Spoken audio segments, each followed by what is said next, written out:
Conservation is the first thing.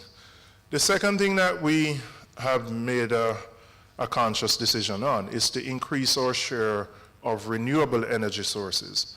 Currently, we are about 9% in terms of our overall energy mix. We have set a goal to get to 30% by the year 2030.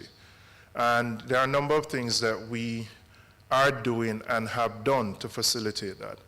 The first is that the Petroleum Corporation of Jamaica had an exclusive license as the only entity that could facilitate renewable energy development in the country.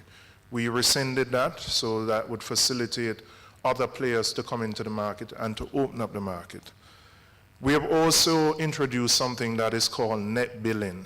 What net billing allows for self-generators, if you have your own solar system or your own wind system, you can generate electricity and sell it back to the grid. And thus far, we have issued 51 licenses to individuals and corporations who have put in systems to generate their own electricity. That is something that I would strongly encourage individuals and businesses to look at. The initial capital investment may appear high, and in some cases it is. What is encouraging is that a number of our financial institutions, the public and private sector ones, the Development Bank of Jamaica offers financing in this area, and a number of the banks are also offering financing. And the payback by having a facility that allows you to sell back to the grid, it actually increases your payback. And it reduces the upfront capital cost, because the batteries which you need to install to store electricity account for about 30% of your overall capital costs. So net billing is something that we have introduced. We had some teething pains initially, but we have issued 51 licenses, and a number of those persons are operating and selling back to the grid, both at the level of individuals and at the level of businesses. The second policy decision in terms of facilitating renewables, we are planning to introduce what we call power wheeling, and I'll explain what power wheeling is.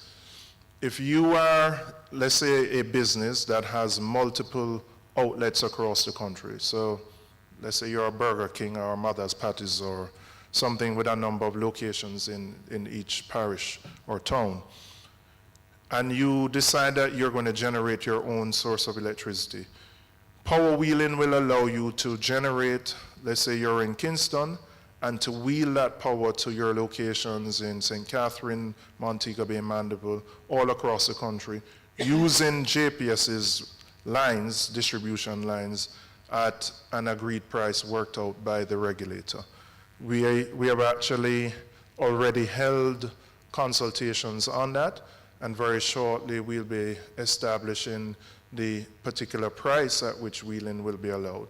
It can only be done where it's the same, you're wheeling to the same legal entity. So I, Julian Robinson, couldn't decide that I'm going to provide power to you. That would be breaching JPS's license. But if I had, as a company, operations in different areas, I can wheel to my companies within those different areas. That, again, we know will facilitate and encourage more companies to get into the business of renewables.